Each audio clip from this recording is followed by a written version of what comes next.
Good morning, afternoon, or evening, wherever and whenever you are. My name is Ben, and welcome to a Heartbeast channel update. Oh my gosh, I have X open. Let's X right out of that. In this update, I'm going to let you know what has been going on with me over the last year or so and kind of my future plans moving forward. So, the first thing is my book, Production Point. So, I finished the Indiegogo. I released the physical copy of the book. I've actually got a copy right here. I don't know how well that will show up on camera. But I released the physical copy of the book, a couple months back and released the PDF and EPUB to all of the Indiegogo backers. Again, huge thanks to all of them. If you go to the Indiegogo page, you can see all of the updates over the last year that I posted. I've tried to be very transparent with the process, the delays, everything that kind of came up. There were some shipping issues, pretty significant shipping issues actually, that I had to work through. This week, I'm going to finish up the remaining rewards for that. So there are a couple rewards that I still need to send out. They're digital, so not stuff that I actually have to ship. I'm sending out those this week and finishing it up. And I also, after finishing the book, I started a podcast. And I'll link to the book in the description. I'll link to the podcast in the description. The podcast is actually me using the process from my book, trying to kind of practice what I preach, and making a game to release basically January. So releasing a game this year. I'm counting January as this year, even though it's technically the start of next year. And just kind of talking through my process, my thoughts on it, and the struggles that I run into. It's a rambly devlog podcast. So if you're interested in that, you can check that out. I was kind of inspired by Tom Francis in the way that he approaches his devlogs, but I thought maybe I'd do it in a podcast instead of on a YouTube channel like he did. Demon Lock. So Demon Lock is still in pre-production. The truth is that it's basically on the back burner right now. I'm not doing a lot of work on it. I'm focusing on this other game. Because of finishing up the book this year, I didn't have a lot of time to work on a game, but I wanted to release a game this year, so I knew I'd have to do something a little bit smaller in scope to be able to release. And so Demon Lock wasn't really an option because of that. So I'm working towards getting it ready for production by next year, and we'll see how that goes.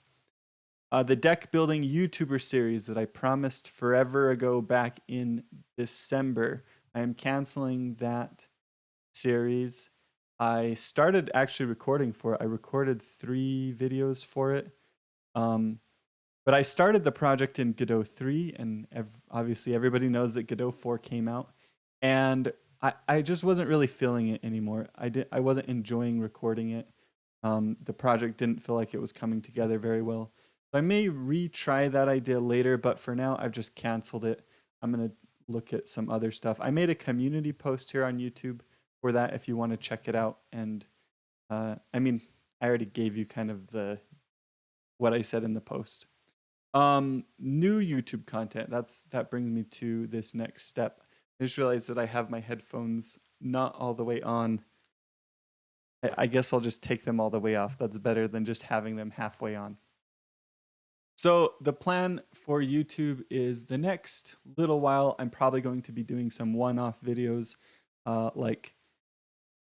just barely published a finite state machine video, and the next few videos are probably going to be similar to that. I don't have a series in the works yet. I know a lot of you have requested that I take my action RPG series and remake it for Godot 4. That's definitely on the table as something I'm considering. It's a lot of work to do that, obviously, doing a whole series like that.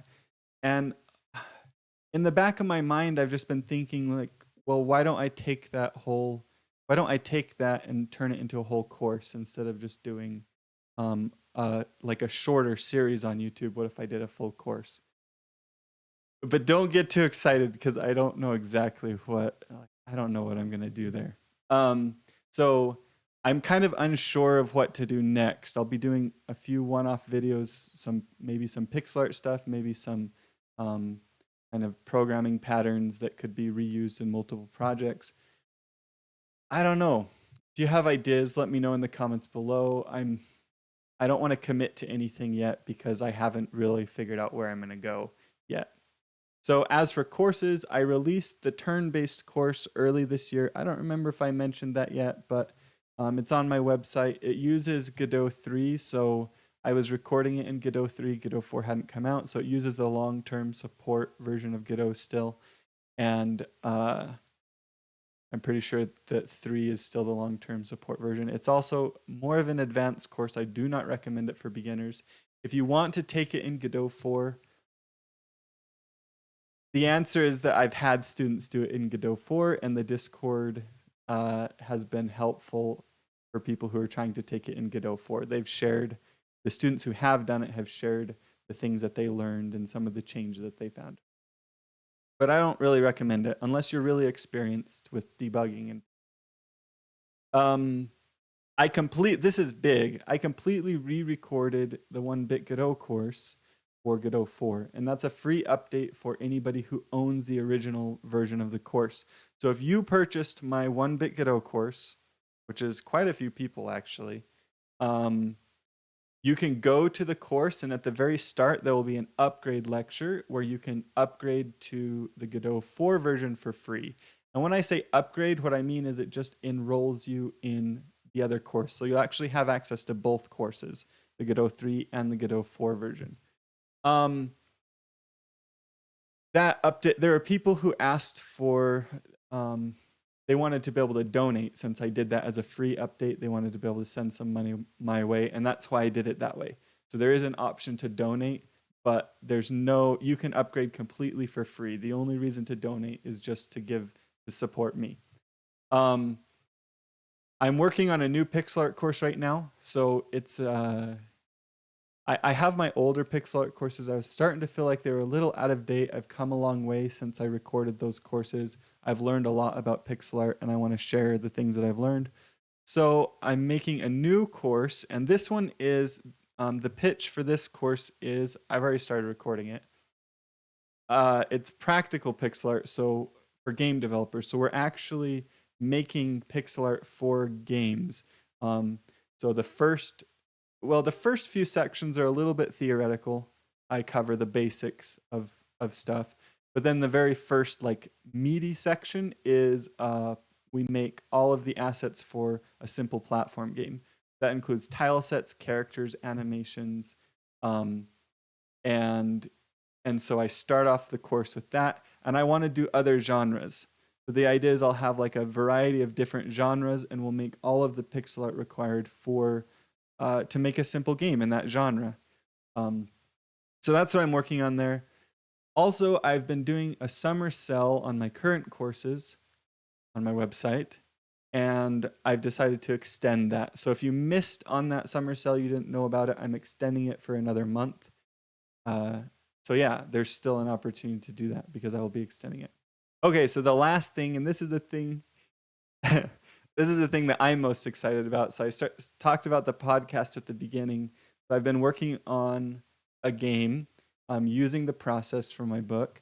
I had a prototyping phase or pre-production phase where I made 4 different prototypes. And then I kind of tested those prototypes in front of a lot of people, recording them or watching them. If it was, I stuck it on my Steam Deck and watched them play and kind of picked the prototype that was working the best. And so now I'm focusing on that prototype because it was working really well. So that's called WASD. It's a wacky run-based WASD